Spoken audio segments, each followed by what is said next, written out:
हरे कृष्णा। दोस्तों, आज हम आपके लिए भगवान श्री कृष्ण की लीलाओं के अंतर्गत 71वां अध्याय लेकर प्रस्तुत है, जिसके अंतर्गत इंद्रप्रस्थ नगर में श्री कृष्ण का वर्णन किया गया है।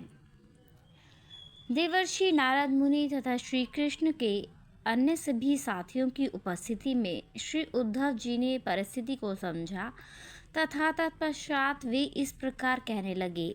प्रिय भगवान, सर्वप्रथम मैं आपसे कहना चाहूँगा कि देवर्षि नारद मुनि ने आपसे निवेदन किया है कि आप भाई युधिष्ठिर के पास हस्तिनापुर जाकर उन्हें संतुष्ट करें, जो राजसूय यज्ञ को संपन्न करने के लिए प्रबंध करने में लगे हैं।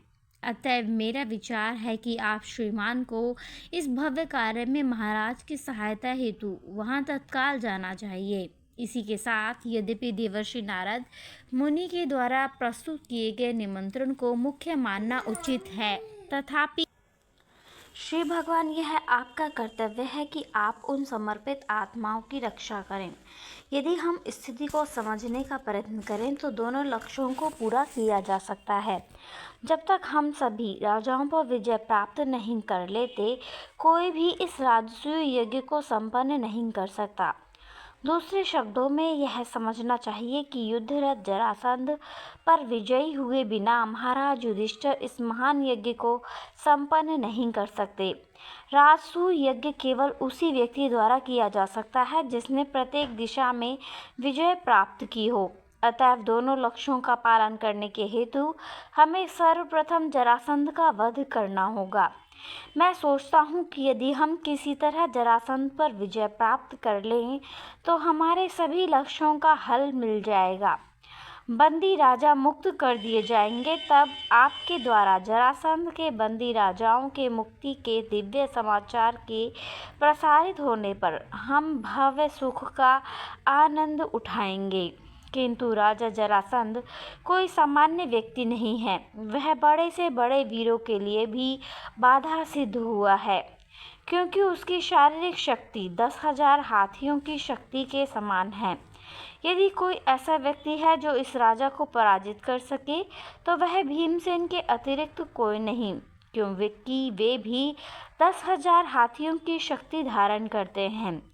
सर्वोत्तम यही होगा कि भीमसेन अकेले लड़ें, तब फिर सैकड़ों सैनिकों का अनावश्यक वध नहीं होगा। वास्तव में जरासंध के द्वारा सैनिकों की अक्षौहिणी सेना बनाकर खड़े होने पर उसे हराना अत्यंत कठिन हो जाएगा। अतएव हमें ऐसी नीति ग्रहण करनी होगी जो इस परिस्थिति के अनुकूल हो।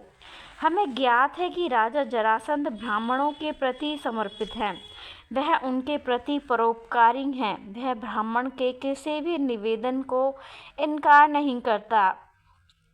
अतएव मेरा मत है कि भीमसेन को ब्राह्मण के वेश में जरासंध के पास जाकर भिक्षा मांगनी चाहिए और फिर व्यक्तिगत रूप से जरासंध के साथ युद्ध करने में लग जाना चाहिए। भीमसेन की विजय को निश्चित करने के लिए मेरे विचार से आपको उनके साथ जाना चाहिए। यदि आपकी उपस्थिति में ही युद्ध घटित होगा तो मुझे दृढ़ विश्वास है कि भीमसेन अवश्य ही विजयी होंगे, क्योंकि आपकी उपस्थिति मात्र से असंभव संभव हो जाता है। ठीक उस प्रकार जैसे ब्रह्मा जी इस ब्रह्मांड की सृष्टि करते हैं एवं आपके प्रभाव के द्वारा शिव जी उसका संहार कर देते हैं। वास्तव में आप संपूर्ण विराट जगत का निर्माण तथा विनाश करते हैं। ब्रह्मा जी एवं शिव जी सामान्य दृष्टिगोचर कारण कह रहे हैं। निर्माण तथा विनाश वास्तव में अदृश्य कालचक्र के द्वारा संपन्न होता है, जो आपका निराकार प्रतिरूप है।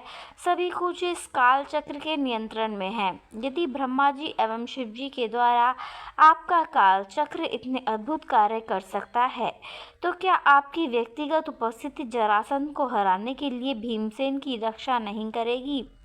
मेरे प्रिय भगवान, जब जरासंध का वध हो जाएगा तब आपकी कृपा से सभी बंदी राजाओं की पत्नियां अपनी मुक्ति से इतनी प्रसन्न होंगी कि वे आपकी महिमा को गाना आरंभ कर देंगी। वे उसी प्रकार प्रसन्न होंगे जिस प्रकार शंखासुर के बंधन से मुक्त होकर गोपियां प्रसन्न हुई थीं। सभी महर्षि गजराज, गजेंद्र, भाग्य की देवी सीता तथा आपकी माता एवं पिता भी आपकी अहेतु की कृपा से मुक्त हो गए। हमारा भी उसी प्रकार उद्धार हो गया है और हम सदैव आपके कार्यों की महिमा का गाना करते हैं। अतः मेरा विचार है कि सर्वप्रथम यदि जरासंध के वध का कार्य कर लिया जाए तो उससे अन्य सभी समस्याएं अपने आप सुलझ जाएंगी। जहाँ तक हस्तिनापुर में आयोजित राजसूय यज्ञ का प्रश्न है, वह या तो बंदी राजाओं के पुण्य कर्मों के द्वारा अथवा जरासंध के नास्तिक कर्मों के कारण संपन्न किया जाएगा।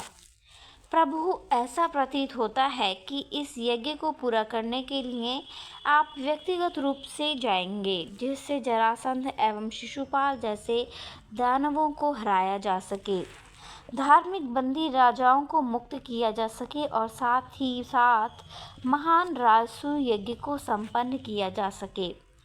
इन सभी तथ्यों को ध्यान में रखते हुए मेरा विचार है कि आप श्रीमान को तत्काल हस्तिनापुर जाना चाहिए।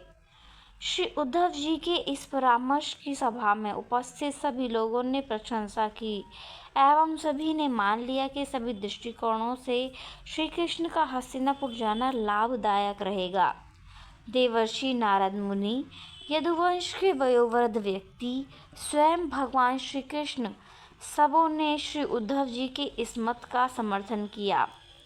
तत्पश्चात भगवान श्री कृष्ण ने अपने पिता वसुदेव एवं पितामह उग्रसेन से अनुमति ली और तत्काल ही हस्तिनापुर की यात्रा के लिए व्यवस्था करने के लिए अपने सेवकों दारुक एवं जैत्र को आज्ञा दी। जब सब व्यवस्थित हो गया तब श्री कृष्ण ने विशेष रूप से श्री बलराम और यदुराज उग्रसेन से विदाई ली। तदनंतर रानियों और उनके बच्चों को तथा उनके सामान को आगे भेजकर वे रथ पर सवार हुए, जिसमें गरुड़ के चिन्ह से अंकित एक झंडा था। शोभा यात्रा को आरंभ करने से पहले पूजा योग्य वस्तुओं को देवर्षि नारद जी के प्रति अर्पित करके उन्हें संतुष्ट किया गया। नारद जी श्री कृष्ण के चरण कमलों पर गिर जाना चाहते थे, किंतु चूंकि श्री भगवान एक साधारण मनुष्य का अभिनय कर रहे थे, इसलिए नारद जी ने मन ही मन अपनी वंदना अर्पित की तथा श्री भगवान के दिव्य स्वरूप को अपने हृदय में स्थित करके उन्होंने वायु मार्ग के द्वारा सभा भवन से प्रस्थान किया। सामान्य रूप से नारद जी पृथ्वी के धरातल पर कभी नहीं चलते, वरन बाह्य अंतरिक्ष में भ्रमण करते हैं। नारद जी के प्रस्थान के पश्चात श्री कृष्ण ने उस प्रतिनिधि को संबोधित किया जो बंदी राजाओं के पास से आया था। उन्होंने उससे कहा कि उससे चिंता नहीं करनी चाहिए। श्री कृष्ण से यह आश्वासन प्राप्त करने के पश्चात वह प्रतिनिधि बंदी राजाओं के पास लौट गया और भगवान के आगामी मिलन के शुभ समाचार की सूचना दी। सभी राजागण उस समाचार को सुनकर प्रसन्न हो गए और भगवान के आगमन की उत्सुकता के साथ प्रतीक्षा करने लगे। भगवान श्री कृष्ण का रथ अनेकों रथों, हाथियों, अश्वारोही सेनाओं, पैदल सेनाओं तथा इस प्रकार के अन्य उपकरणों के साथ आगे बढ़ने लगा। बिगुल, ढोल, तुरही, शंख तथा घोड़ों के शिरोबंधों के द्वारा भव्य शुभ ध्वनि उत्पन्न होने लगी, जो चारों दिशाओं में कंपन उत्पन्न करने वाली थी। भगवान श्री कृष्ण की आदर्श पत्नी भाग्यलक्ष्मी रुक्मिणी के नेतृत्व में 16,000 रानियां तथा उनके निजी पुत्र सभी श्री भगवान का अनुगमन कर रहे थे। वे सभी आभूषणों से सजे हुए बहुमूल्य वस्त्र धारण किए हुए थे और उनका शरीर चंदन से लिप्त था एवं गले में सुगंधित वस्त्रों की माला थी। रेशम, झंडों और स्वर्ण डोरियों से सुसज्जित पालकियों में बैठकर उन्होंने श्री कृष्ण का अनुगमन किया। पैदल सैनिक कवच, तलवार तथा बल्लम धारण किए हुए थे तथा रानियों के शाही रक्षक का कार्य कर रहे थे। शोभा यात्रा के पृष्ठभाग में उनके अनुयायियों की पत्नियां एवं बच्चे थे। उनके पीछे अनेक युवतियां थीं। अनेक भारवाही जानवर जैसे बैल, भैंसा, खच्चर तथा गधे, शिविर का सामान यथा दरी, बिस्तर तथा कालीन लादे थे। जो स्त्रियां उनके पीछे थी वे ऊंट की पीठ पर विभिन्न पालकियों पर बैठी हुई थी। इस विशाल दर्शी शोभा यात्रा के साथ लोगों की आवाज़ें उठ रही थीं तथा इसमें विभिन्न प्रकार के रंगीन झंडे, छाते, चंवर तथा शस्त्र, वस्त्र, आभूषण, शिरस्त्राण तथा विभिन्न प्रकार की युद्ध सामग्री सम्मिलित थी। सूर्य किरणों में प्रतिबिंबित होने पर वह शोभा यात्रा शार्क मछली के साथ ऊंची लहरों से युक्त सागर के समान लग रही थी। इस प्रकार भगवान श्री कृष्ण के दल की शोभा यात्रा हस्तिनापुर की तरफ बढ़ी। वह क्रमशः आनर्त, सौवीर, राजस्थान का विशाल रेगिस्तान, तत्पश्चात कुरुक्षेत्र से गुजरती हुई बढ़ रही थी। उन राज्यों के बीच में अनेक पर्वत, नदियां, शहर, गांव, गोचर भूमियां और खनन क्षेत्र थे। शोभा यात्रा आगे बढ़ते हुए इन सभी स्थानों से होकर गुजरी। हस्तिनापुर जाते हुए मार्ग में श्री भगवान दो विशाल नदियों दृष्टवती और सरस्वती से गुजरे। तत्पश्चात उन्होंने पांचाल प्रदेश तथा मत्स्य प्रदेश को पार किया। इस प्रकार अंत में वे इंद्रप्रस्थ पहुँचे। भगवान श्री कृष्ण का दर्शन हम हर स्थान पर नहीं प्राप्त कर सकते, अतएव जब महाराज युधिष्ठिर ने सुना कि भगवान श्री कृष्ण उनकी राजधानी हस्तिनापुर में आ चुके हैं, तब वे आनंदित हो उठे कि उल्लास में उनके रोंगटे खड़े हो गए और उनका स्वागत करने के लिए महाराज युधिष्ठिर राजधानी से बाहर आ गए। उन्होंने गायकों को विभिन्न वाद्य उपकरणों से संगीत प्रारंभ करने का आदेश दिया। राजधानी के विद्वान ब्राह्मण वेदों के मंत्रों का जोर शोर से उच्चारण करने लगे। श्री कृष्ण को ऋषिकेश या इंद्रियों का स्वामी कहा जाता है तथा महाराज युधिष्ठिर उनका स्वागत करने ठीक उसी प्रकार गए जैसे इंद्रियों का मिलन जीवन की चेतना से होता है। महाराज युधिष्ठिर श्री कृष्ण के वयोवृद्ध भाई थे।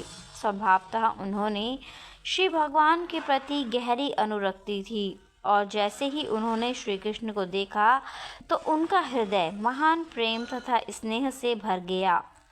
उन्होंने भगवान को बहुत दिनों से नहीं देखा था, अतएव उन्होंने श्री कृष्ण को अपने सम्मुख देखकर स्वयं को अत्यंत सौभाग्यशाली माना।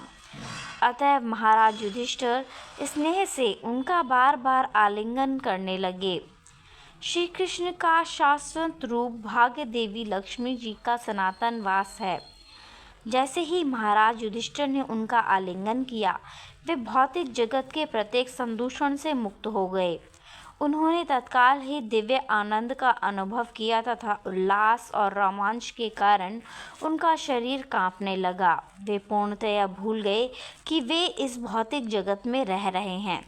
तत्पश्चात पांडवों के दूसरे भाई भीमसेन ने मुस्कुराते हुए यह सोचकर श्री कृष्ण का आलिंगन किया कि वे अपने स्वयं के भाई हैं तथा वे भी अत्यंत हर्षोन्माद में लिप्त हो गए।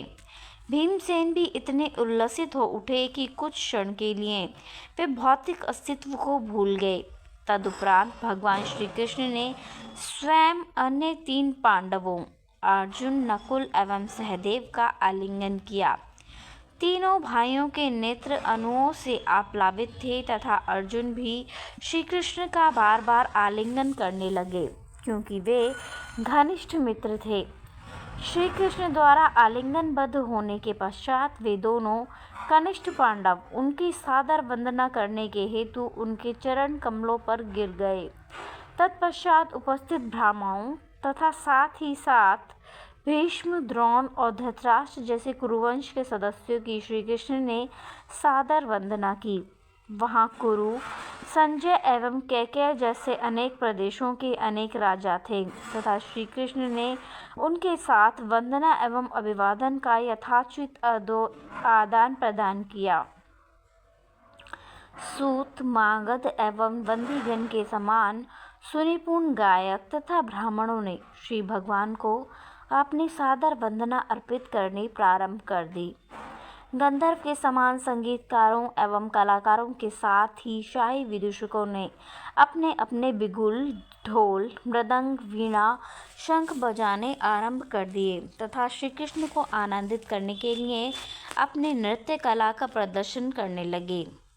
अतः सर्व प्रख्यात भगवान श्री कृष्ण ने महानगर हस्तिनापुर में प्रवेश किया, जो हर प्रकार से ऐश्वर्यवान था।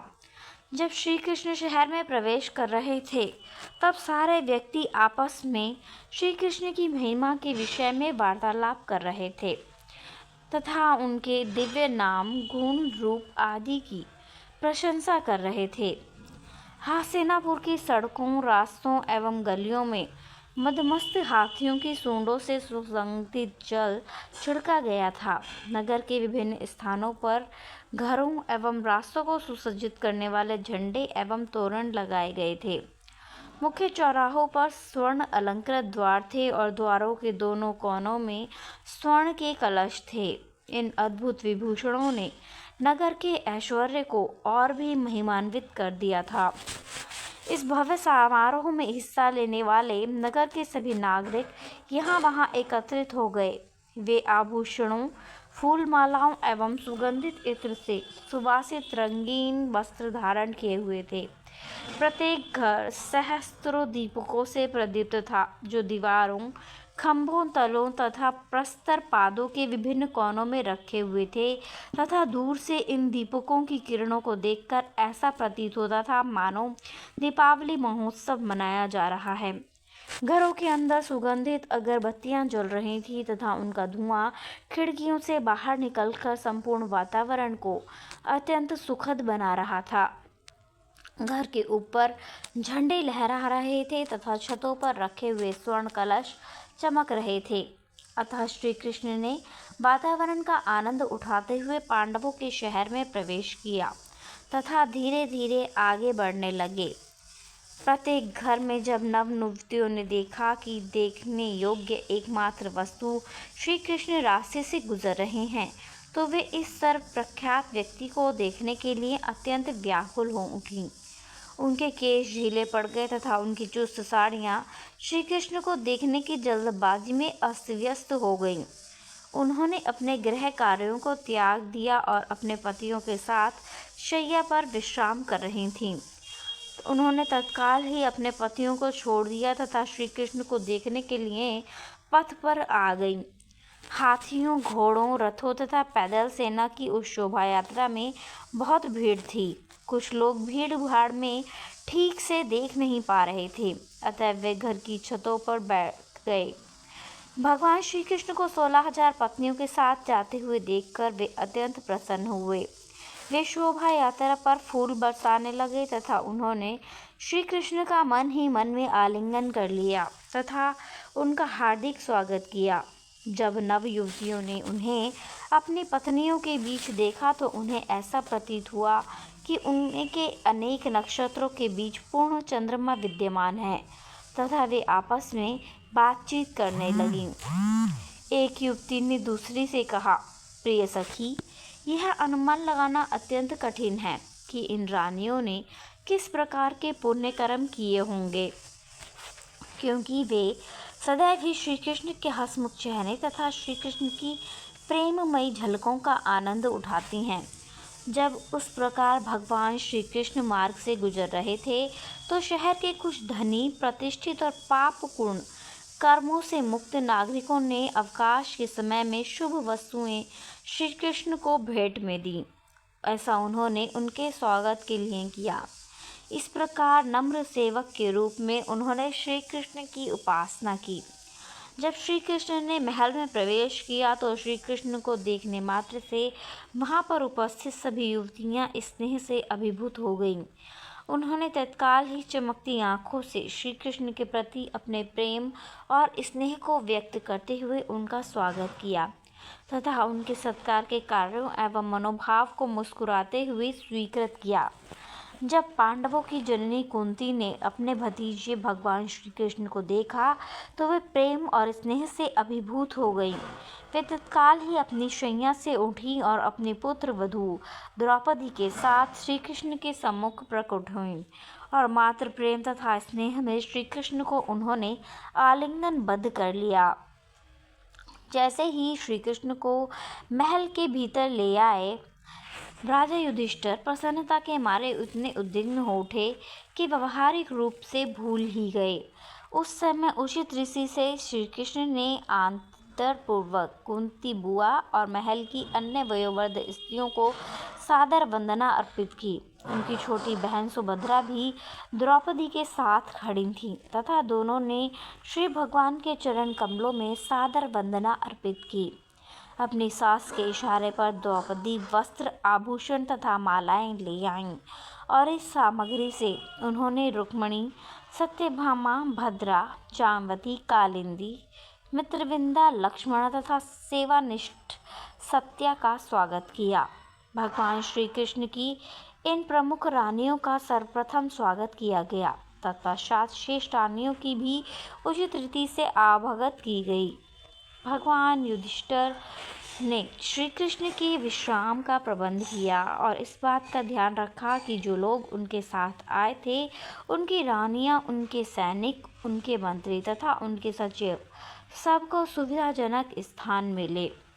उन्होंने व्यवस्था की थी कि पांडवों के आतिथ्य में निवास करते हुए प्रत्येक दिन नए प्रकार के आदर सत्कार का अनुभव हो। इस समय भगवान श्री कृष्ण ने अर्जुन की सहायता से अग्निदेव की संतुष्टि के लिए अग्निदेव को खांडव वन को निकलने की अनुमति दी।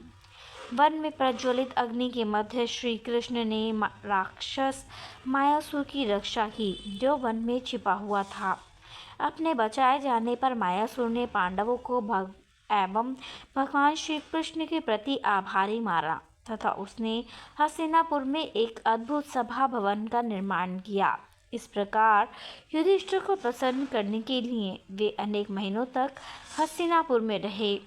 अपने निवास के बीच श्री कृष्ण को यहाँ भ्रमण में बड़ा आनंद आया। वे रथ में अर्जुन के साथ चला रहे थे तथा अनेकानेक वीर और सैनिक उनका अनुगमन करते थे।